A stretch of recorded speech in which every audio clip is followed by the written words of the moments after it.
been a little behind on reviews, but I want to go ahead and put this one up here. This is Spree from RLJE Entertainment. It's been out for a little while, maybe a week or so. Features the kid that plays Babysitter Steve from Stranger Things. He's kind of, jumping out of his regular role, or at least what we're used to him as. And he plays what basically amounts to being an Uber driver. But the thing is he's trying to do like online vlogging and stuff, and his character just can't really get nowhere. The kid he used to babysit is actually pretty successful at it, so he kind of goes to him for advice, and he doesn't really get any. So finally, when he reaches his breaking point, so to speak, he decides he wants to do a thing called The Lesson, where he's being a spree driver, picks up people, and basically he kills them. So, and it's shot in a very creative way. I'll give it credit for that. It's a very creative film.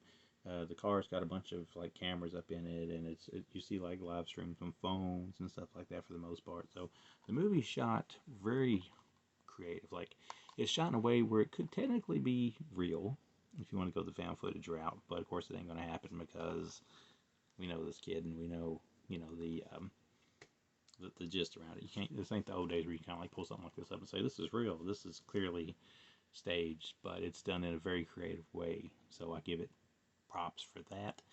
Along the way, he meets like this comedic chick that's like a comedian, and he kind of tries to figure out from her how he can get his following up, and eventually he does get his following up. Of course, it's when things are hitting the fan, and some of it, I won't say it's nowhere near as good as the remake of Maniac, but some of it kind of reminds me a little bit of that. It gets violent. David Arquette's in this, plays the dude's dad. So you don't really know who's going to pop up in it, but there's some interesting characters. This kid here, which, what is this kid's name anyway? Do we have his Joe Keery? He's a good actor. It shows here. I'm going to give him props for that. This movie, like I said, way better than it probably has any right to be. I'm going to give it a 3 out of 5. Almost 3.5. So it's a high end of 3. It's not a low end of a 3. It's a high end of a 3. So 3 out of 5, just to be safe.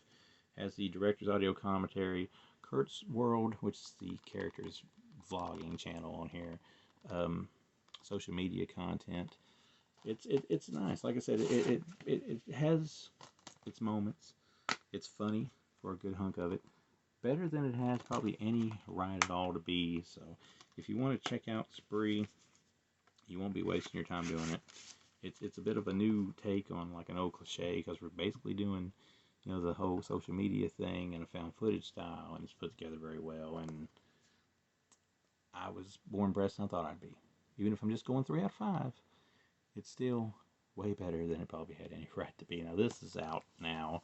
I assume it could be at Walmart. Obviously it's online. RLJE Films, they've released some pretty good stuff. They've been releasing a lot of Shudder stuff here lately, but this one, didn't expect it to be quite as good as it was, but I liked it. So check it out.